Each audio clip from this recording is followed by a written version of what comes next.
Hello, congratulations and thank you for buying a high-low travel trailer.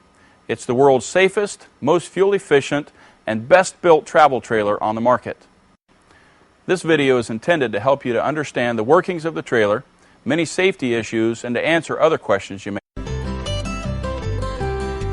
Now we're going to talk about attaching the trailer to the tow vehicle. Several things come into play, so we'll take it step by step. The first thing you're going to do is line up the tow vehicle with the trailer, back it up to where the ball is underneath the coupler. Now your dealer would have already dealt with you on obtaining the right size ball, getting the right type of hitch, and so on. So we're simply going to deal with the steps necessary to tow your vehicle safely. Once you're backed into place, you'll lower the trailer down onto the ball with the coupler pin open. Once it lowers down onto the ball, then you'll close the coupler pin, the coupler lock, and put a pin through it that keeps it from releasing while you're driving. Next thing you're going to do is find your breakaway cable and attach it to some point on the tow vehicle. You want to go to a rigid point that's not subject to coming loose. Once that's in place, you'll hook up your safety chains. Both of those, most states require that they're in place, and they will hook onto the receiver hitch that you have on your tow vehicle.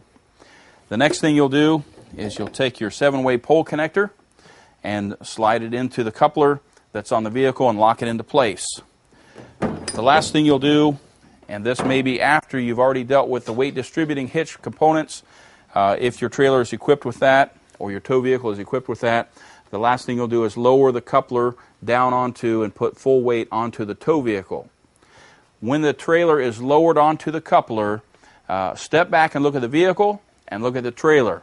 It's ideal that they be a straight line. If the trailer is down in the front or the vehicle is down in the back, you may result in an unsafe towing condition. So you'll need to rectify this either through a weight distributing hitch or by some other means such as airbags or a taller coupler to get the trailer level, most importantly, and also the vehicle level. Your high-low is equipped with an emergency exit window.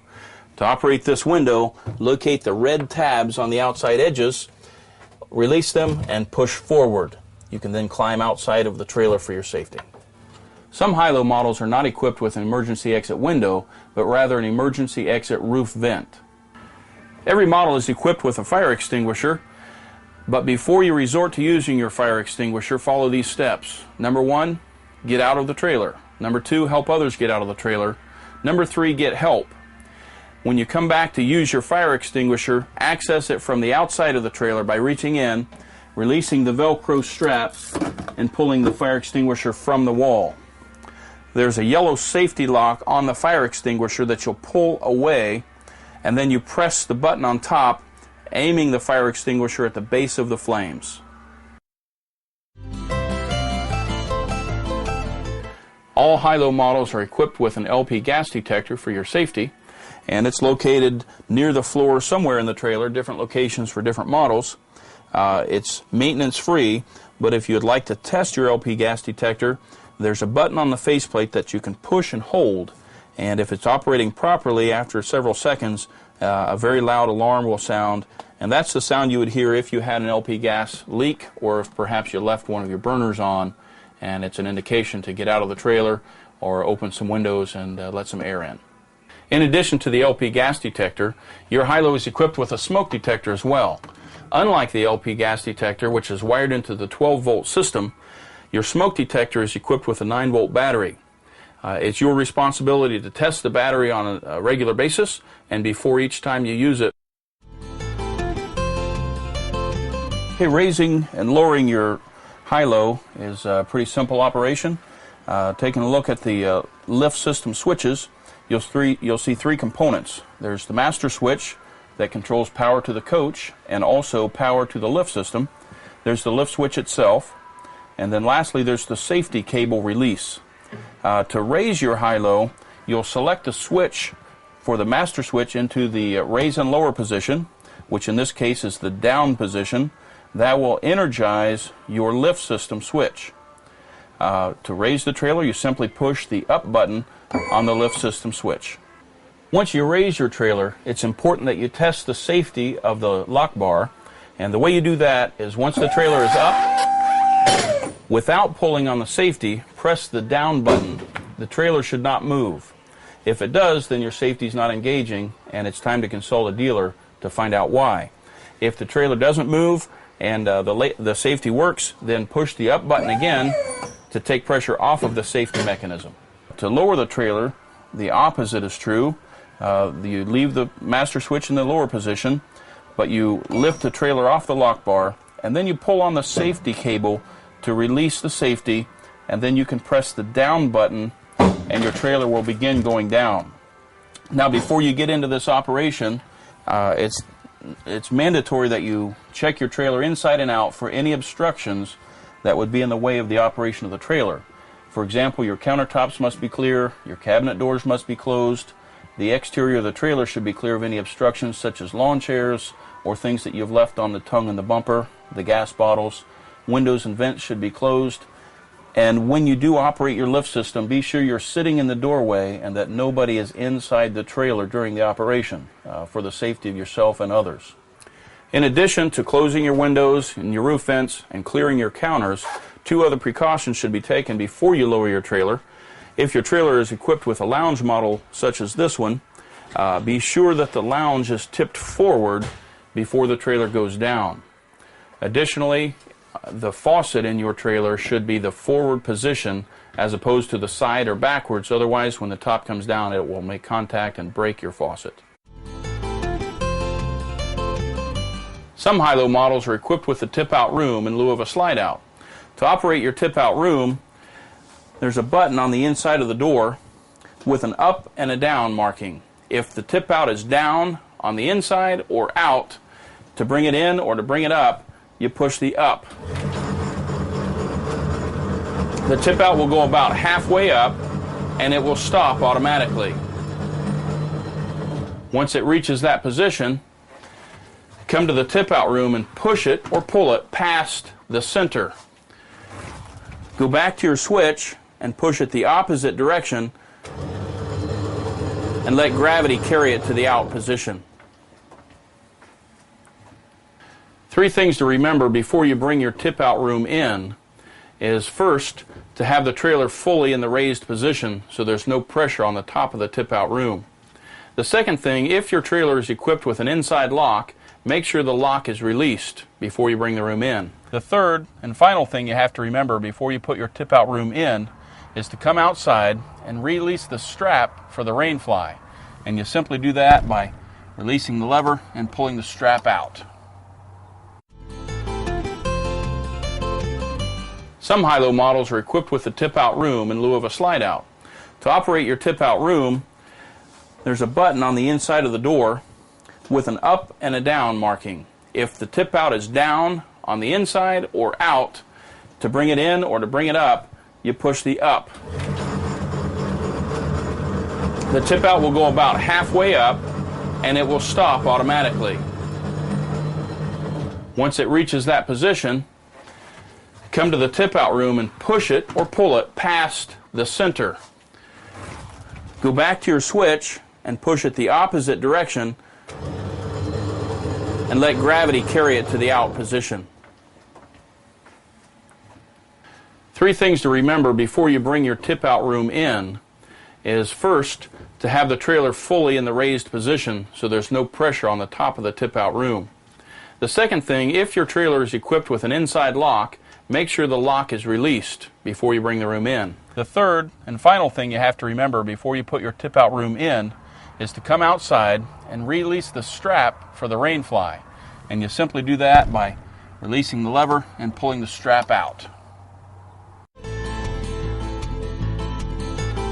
In the case of a dead battery, there are several ways that you can raise the trailer. The first way that we would consider is to plug the trailer into a campground power source. That will charge the battery and allow the lift system to operate normally. The second way that you can raise the top is to use jumper cables from a vehicle hooked directly to the battery. Again, this will charge the battery and allow it to raise normally. If neither of those 2 options are available to you, we have a manual backup system available on the trailers. The way this operates is you locate the manual back up, take the supplied lift arm, insert it into the pump, and pump it just as you would a bottle jack in a garage. Continue to pump until the top reaches the upright position. Your high-low is either equipped with a manual tongue jack or a power tongue jack.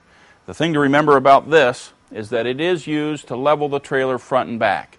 When you get in your campsite, you get your trailer leveled from side to side. Next, you're going to level it from front to back. And you'll do that by running the tongue up or down. Remember to do this before you put your stabilizer jacks down. Otherwise, you could damage the stabilizer jacks. You'd also have difficulty in making the trailer level. And then also you may get into a situation where you pinch the door closed. So level side to side. Next, use your tongue jack to run the trailer up or down. If you've got a standard tongue jack, you run it to where you think it's level. Check it. You can check that with a level, or your dealer probably sells a bubble level that you can attach to the side. Check that, come back, make adjustments as necessary, and then you'll proceed to put your stabilizer jacks down. If your high-low is equipped with stabilizer jacks, I'll demonstrate how you use those. The first thing to keep in mind is that this is a stabilizer jack. It's not a leveling jack.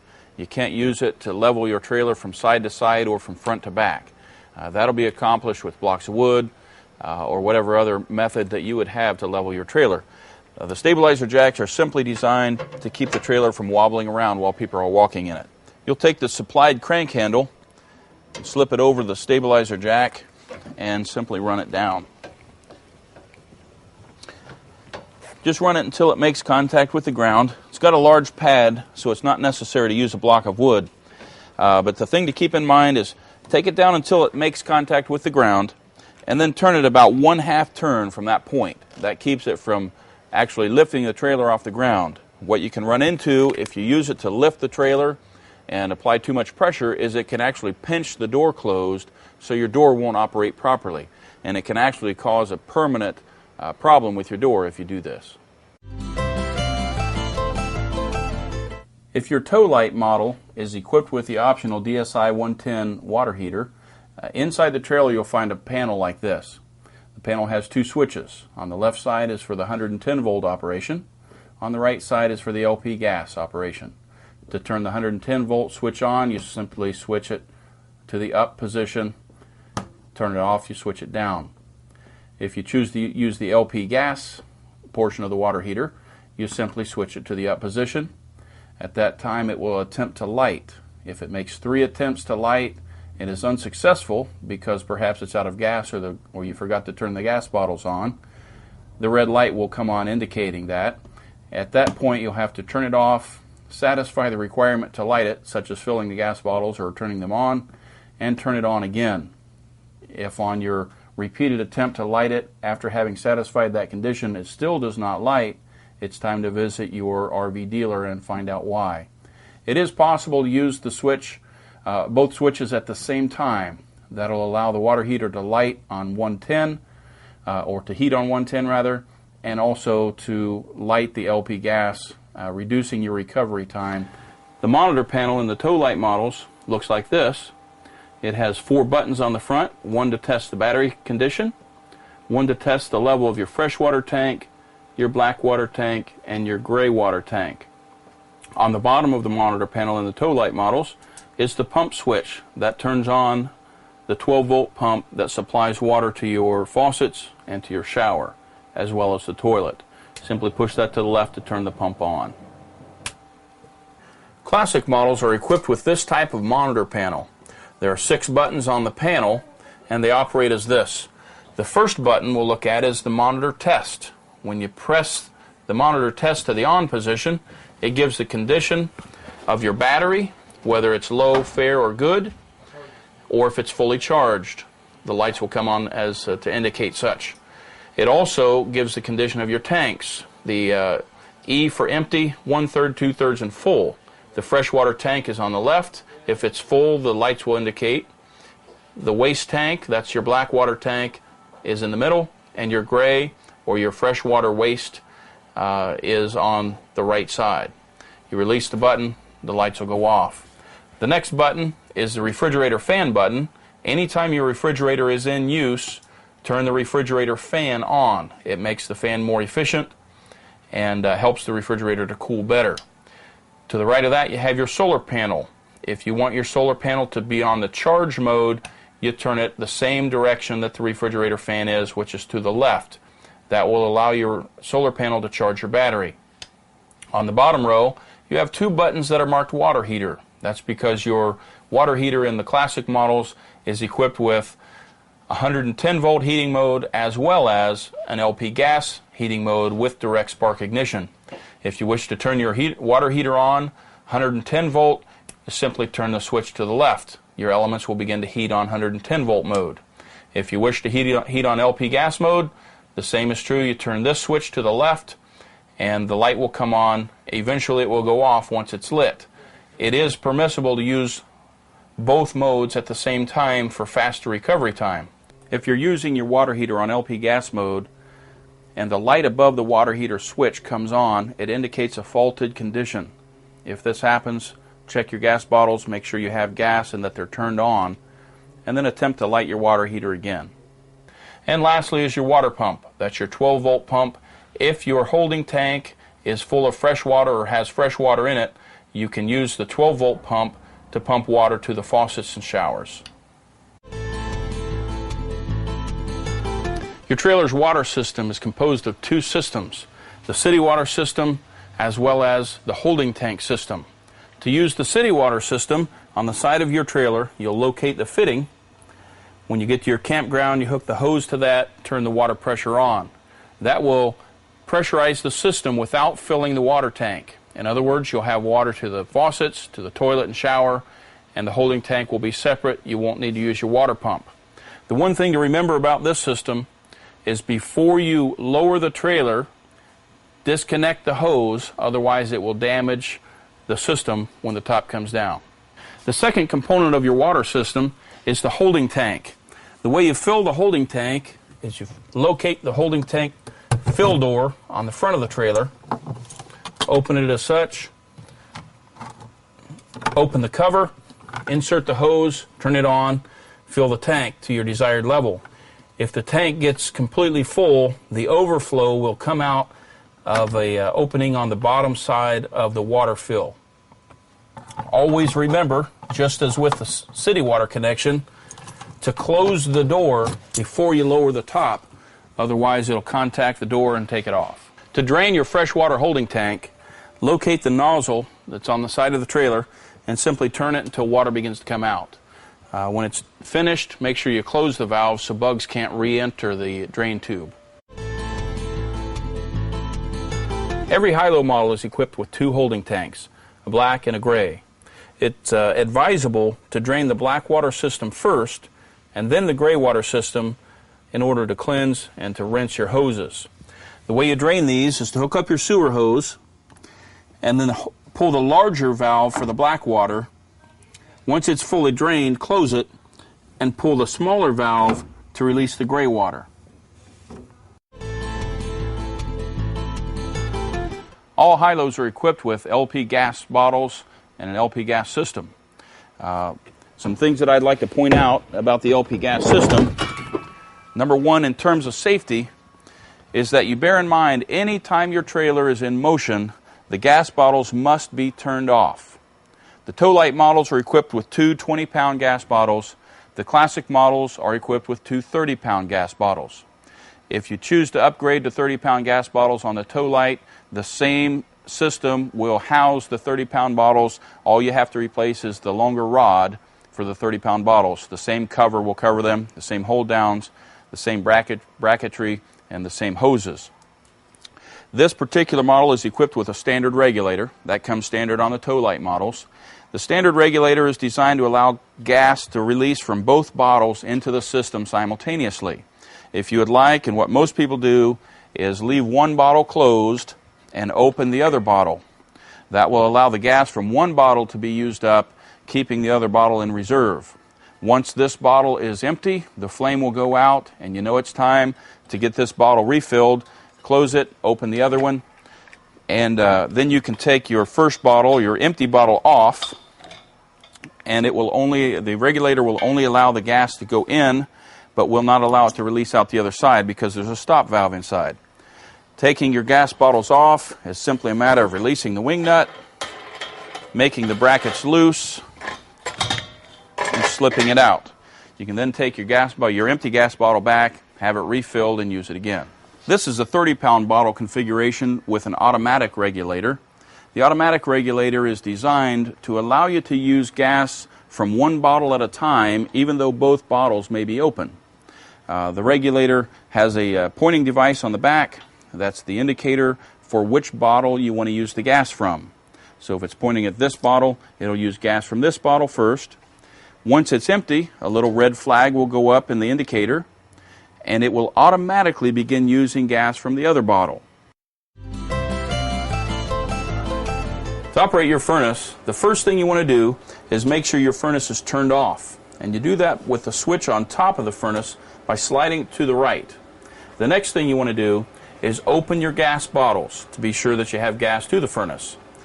Once that's satisfied, you turn your furnace back on, operate the temperature setting with the thermostat on the bottom. Sliding to the right is for a higher temperature. The furnace is a direct spark ignition model, so you don't have to light it by hand. It's all done by the electronic switches. One thing to remember before you lower your trailer is to make sure the furnace is turned off and that the gas bottles are turned off. It's not an uncommon thing for people to forget to do this, and the furnace will kick on in transit and cause damage to the trailer, possibly even causing a fire. Operating your air conditioner is pretty straightforward with the controls.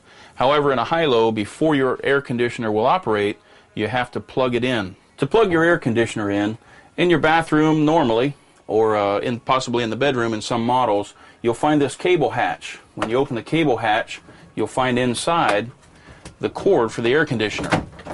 You'll have to pull this cord out of the wall and then find the place that it plugs in. In this particular model, it plugs in behind the wardrobe. It's easy to get confused and try to plug it into the front of the wardrobe or on the side of the lavatory, but the type of receptacle we have here is a 20 amp receptacle, and it has to be plugged into the GFI receptacle that's behind the wardrobe.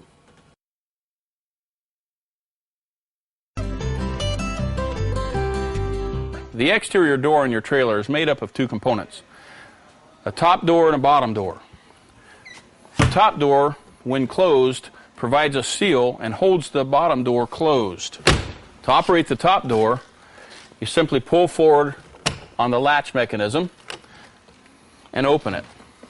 Then the bottom door must be opened separately. With a friction lock, just pulls forward. Your exterior door has two locks, the regular lock on top and a deadbolt lock on the bottom. They're both locked with the same key. It is recommended while you travel that you travel with the deadbolt in the locked position. Another nice feature of your trailer is the screen door. It's operated by pulling down on the inner lever, and then the screen door can be closed separately from the top door and latched into place. That provides ventilation and yet keeps the bugs out while keeping your trailer sealed. Operating your outside stone guard is simply a matter of releasing the outer pins, lifting the stone guard to the desired position, and then tightening the wing nut on either side. When you're ready to close the stone guard, simply push it down, push the pin in, and then lift to lock it into place. To operate your awning, if your trailer is equipped, the first thing you'll have to do is locate your awning wand and have it handy. The next thing you'll do is come to each of the awning arms and release the inner locking arm. That'll allow it to operate more easily later. The next thing you'll do is you'll release the outer lock on both arms. Next, take your awning wand, flip the lever down to the roll down indicated position, then find the lanyard, hook it with the awning arm, and pull outward. until the awning is fully extended. The next thing we'll do with each arm is extend the inner arm until it locks into position, then tighten the locking nut on the inside. The last step in putting your awning up is to release the locking mechanism for the outer arm, raise it to the desired height, and let it lock into position. Lowering the awning is exactly the same process in reverse. Release the locking outer mechanism, lower the awning fully. Next, we're going to pull down on the inner lock catch. At the same time, we're going to loosen the nut on the inner arm and slide the inner arm as far as it will go. Then we're going to come around to the other side and push the lever to the opposite position, which is the roll-up position. Now remember, keep a hold of the awning when you do this so it doesn't take off on you. Locate your lanyard and use that to raise the awning more slowly. Then we'll come around to each arm again, lock the outer arm in position, and then tighten the lock nut on the inner arm so it doesn't vibrate loose while you're traveling. Some high-lows are equipped with an outside workstation. This is accessed by simply unlocking the locking tabs and opening the door. This gives you a handy and convenient place to place a coffee pot, a television, or an outside cook stove. Your trailer is also equipped with a 110-volt outlet on the outside. Of course, this is only activated when you're plugged into shore power. You'll notice on the outside of your trailer the exhaust vent outlet. Be sure not to stick chairs or other things in front of this outlet because it can heat up very quickly. You also want to take care on the inside of your trailer not to stack things on any of the ductwork that's inside of the storage compartments or to block off the outlet vents. Again, this can cause it to heat up very quickly. Opening and closing your roof vents is pretty self-explanatory, but one thing we wanted to mention is when you do close your roof vents for transit, make sure you snug them down nice and tight. The reason being, they're known to vibrate open and allow water to enter your trailer while you're traveling if you don't get them nice and tight. The jalousie windows in your high-low are pretty straightforward and easy to operate.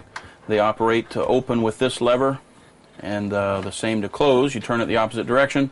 Be sure, just like the roof vent, when you close it for transport, you get it nice and snug. Otherwise, they do tend to vibrate open and allow water to enter your trailer. Also, with the windows, you have a day-night shade.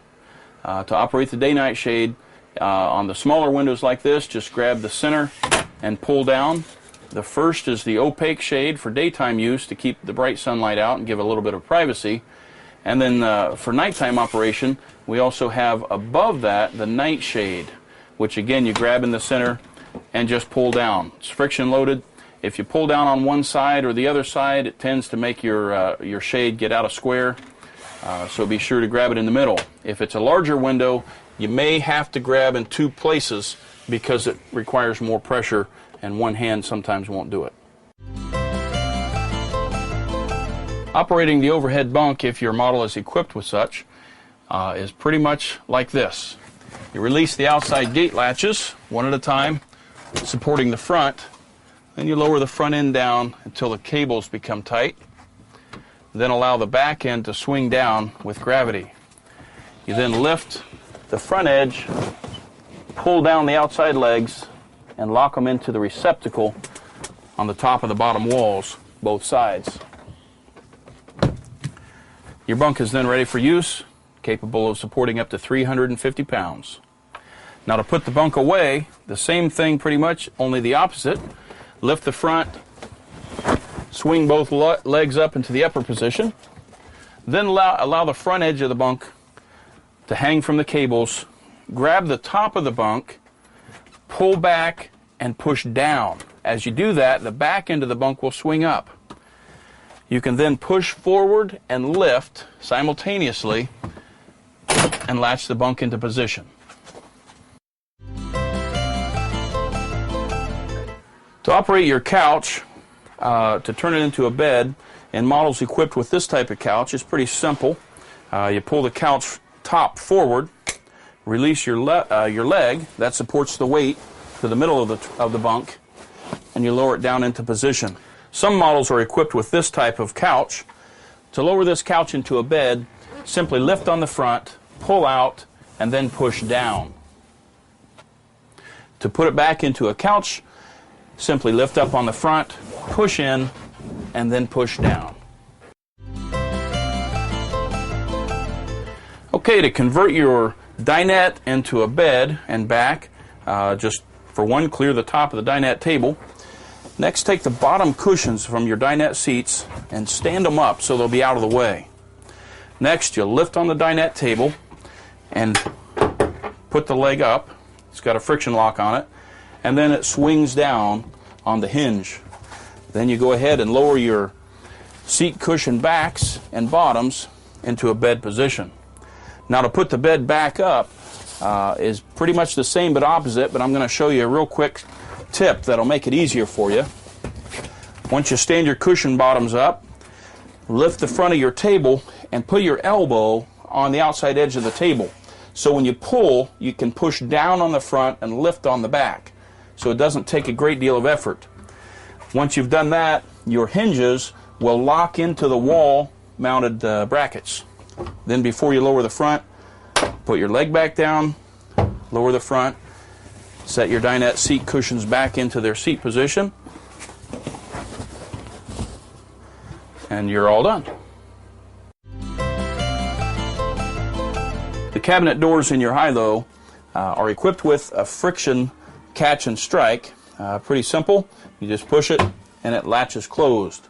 The drawers, on the other hand, are typical of a travel trailer in that you have to, before you can pull out on the drawer, you have to lift and then pull out on it. And of course, that's a feature that keeps your drawers from sliding open and falling out onto the floor while you're traveling. So lift and then slide. If your trailer is equipped with a TV antenna, it's located on the ceiling near the TV antenna outlet. To operate that, you simply rotate in the direction that says up. When the antenna reaches the up position, it's a good idea to back it off about a half a turn because it goes past vertical. Once your TV is hooked up and you can see a picture, pull down on this bevel and rotate the antenna until you get the best picture. You release that and it locks back in place. To lower the antenna, you do just the opposite. Rotate it counterclockwise or clockwise as the dial indicates. One thing to remember before you leave your campsite is to put your antenna down, because it's not uncommon to forget your antenna and drive down the highway with it in the up position, which will damage it. Operating the toilet in your high-low is just like many other travel trailers. It's a flush system with a holding tank. And the way it operates is with a flush lever. You have two positions of the flush lever. The first position will allow the water to come on and fill the bowl as high as you want it to be filled. And then you pull the lever further and it opens to release the waste down into the holding tank. So it's a two-part operation. First portion of the lever operates the water. Operating it further opens and flushes the waste. Some models are equipped with a foot flush. It operates the same way. Pushing it halfway opens the water. Pushing it the rest of the way down opens the valve and releases the waste. The stove in your high-low trailer is equipped with 3 burners. One thing to note, the stove is not intended for heating the trailer. So use your furnace for that, because the exhaust goes outside the trailer. When you're cooking, it's for a limited time, and it's recommended that you have a window open while you have burners going. Pretty simple operation. You turn your levers to on or to light, and you use a match to light your burners. The 3 burners, obviously be sure that they're turned off before you leave the stove. High-lows are equipped with one of 2 types of refrigerators. The tow light models are equipped with the manual type, where you select the gas, electric, or 12-volt operation, and then the thermostat controls on the front as well. For lighting the gas, You'll select the gas position, and then you hold in the 2 buttons as the owner's manual for the refrigerator explains. Once the flame is lit, there's a little lever that'll come over and say flame on. The operation of your refrigerator is as follows. Normally at a campsite or at home, you'll plug into 110 volt power, so it makes sense to use the refrigerator then on 110 volt. If you're at a remote site and have no access to electric, or you want the more efficient and more powerful gas setting, then you would set it on the gas setting and use it that way. However, in transit, it's only recommended that you use your refrigerator on the 12 volt mode. And the reason for that is we've already instructed not to use LP gas while you're traveling in any circumstances. That leaves you the 12 volt mode only to operate your refrigerator during transit. Another element of operating your refrigerator is the refrigerator ventilation fan. And this switch is included on every high-low model. And what it does is operates a ventilator fan that cools your refrigerator more efficiently. The way this fan and the way this switch is used is anytime your refrigerator is on, turn the switch on. Anytime your refrigerator is off or in storage, turn the switch off. The reason for this is because the refrigerator and the ventilator fan are wired directly to the battery. In other words, the lift system switch does not kill power to the refrigerator or the refrigerator fan. It's thermostatically controlled, so you may not hear it come on when you turn it on, but if the temperature reaches a certain temperature, then it will automatically kick on if the switch is on. And that could result in draining your power if the outside temperature reaches 96 degrees and turns the fan on without you wanting it on. The high-low shower is just like any conventional travel trailer shower, and the thing that people are confused about often is the ring. It's an I-beam that's hung around the top edge of the shower, and there's some hanger hooks. We supply your dealer, and he will supply you with a shower curtain that you attach to these hooks, and that encloses the shower. If you operate the shower without the shower curtain, then water will get down on your walls and go down into the seams and go on down onto the seal. So you want to make sure you hang your shower curtain and use that before you use the shower. One important aspect to maintenance is regular inspection, particularly of the caulking around the windows, on the roof edge, and the roof protrusions. It's important that you inspect this at least twice a year to be sure that none of the caulked seams have pulled loose and that none of the seams are missing caulk or have gaps. If you do find gaps, loose caulking, or missing areas, it's important that you replace the caulk by removing the original and putting new caulk in its place as soon as possible to prevent roof leaks or other problems. Another important maintenance item is to check the condition of your tires regularly. It's a good idea to look inside and out for any cuts or other damage, also to inspect the tread for adequate remaining tread depth. It's also important that you check the pressure of your tires and inflate to 50 psi. Check it often because pressure can change according to outside conditions. Lug nuts should be torqued to 90 foot-pounds of pressure and checked at least once during each trip. What we have here is the hydraulic system, and the components of the hydraulic system are basically the large black device, which is the hydraulic pump motor. On top of that sits the solenoid. This is the pump itself.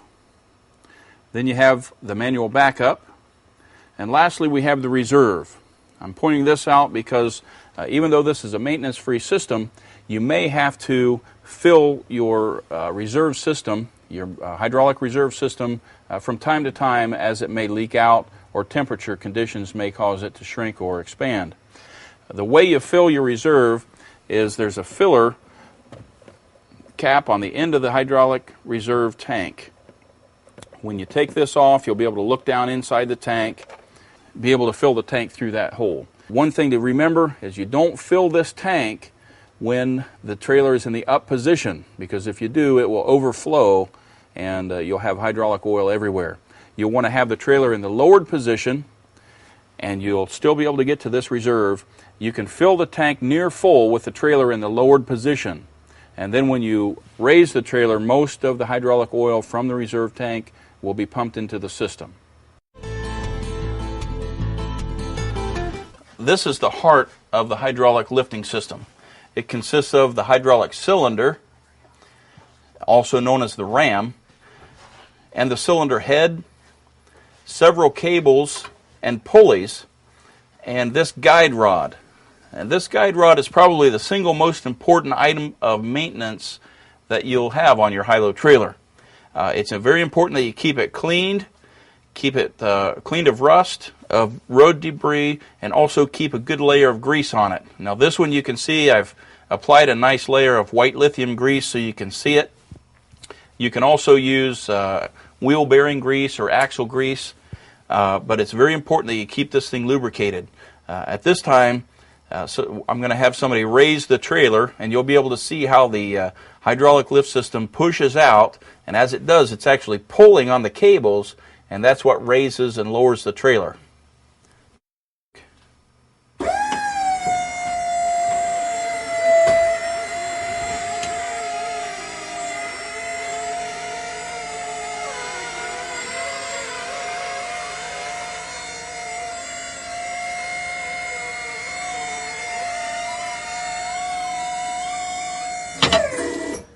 Okay, now you may have noticed that as this cylinder head was sliding out on the guide rod, that it was scraping most of the grease that I had applied to the guide rod off. It still left a thin layer which will keep the trailer from rusting or keep the guide rod from rusting, but in time that thin layer of grease is going to wear away, or things are going to fall on it and carry it off, or dust is going to settle and absorb the grease, and your guide rod will begin to rust. So it's important that at least once every 6 months, whether you use your trailer or not, you come out and reapply grease to both sides of the cylinder head so it stays nice and lubricated. Some other items of maintenance that you can do occasionally is applying some sort of a silicone or WD-40 type of lubricant to your pulleys and also to your cables underneath. Be careful not to get the WD-40 on the cables toward the end, because they may come in contact with the curtains inside your trailer and cause them to stain. Your battery is located in the front A-frame section of your trailer. It's accessed by removing the front cover on a Classic or by flipping the cover open on the tow light model. The battery receives a charge when the trailer is plugged into campground power. If your trailer is equipped with a solar panel, then it's also receiving a charge if you're in sunlight. The battery is a Group 24 deep cycle RV and marine battery. It's maintenance free, but it is a good idea to check the water level about once a year in the battery.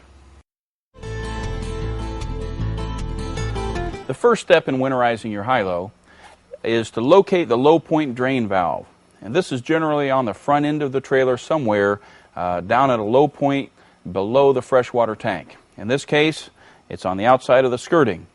What you'll do simply is to open the valve, and you'll see water to begin to flow out if there's water in your freshwater tank. It's a good idea to go inside the trailer now and open one or two of the faucets to allow air to backfill as the water flows out. This will allow it to flow out more quickly and more completely. What we have here is the water heater and the water heater bypass valves. While you're winterizing, you'll have to take these valves and turn them so that they face one another. Notice that one is on the inside and one is on the outside. When they're facing one another, the water heater is bypassed. When they're facing the water line, it shows the direction of flow, and it is not bypassed. So to winterize, have the valves facing one another so that no water will flow into the water heater. The next step in winterizing your high-low is once the freshwater system is drained and the water heater is bypassed, you'll come outside and drain your water heater. And you do this by opening the water heater, locating the nylon drain plug, and removing it. Once you remove it, the water will drain out, and once it's empty, replace the nylon plug to keep bugs and whatnot from getting back inside your water heater. Once your entire water system is drained, it's time to introduce RV antifreeze into the water lines. What you'll do is with the clear hose that's attached to the water pump, you'll turn the valve to the open position, then you'll insert the tube into a gallon jug of RV antifreeze. Once that's accomplished, then you'll turn the water pump on and it'll draw the antifreeze from the bottle into the system. Once antifreeze is being pumped into the fresh water lines, you'll have to go to each faucet and open the faucets individually, and when you do that, you'll see that the pink antifreeze solution is flowing out of the faucet into the toilet, into the shower, into the lavatory sink. That way you're sure that all the fresh water is out and antifreeze only remains in the lines. With the water heater and the freshwater tank bypassed, you'll be able to winterize your trailer with 1 gallon to 1.5 gallons of antifreeze, as opposed to filling up the water heater or filling up the freshwater tank with antifreeze and pumping it through the system.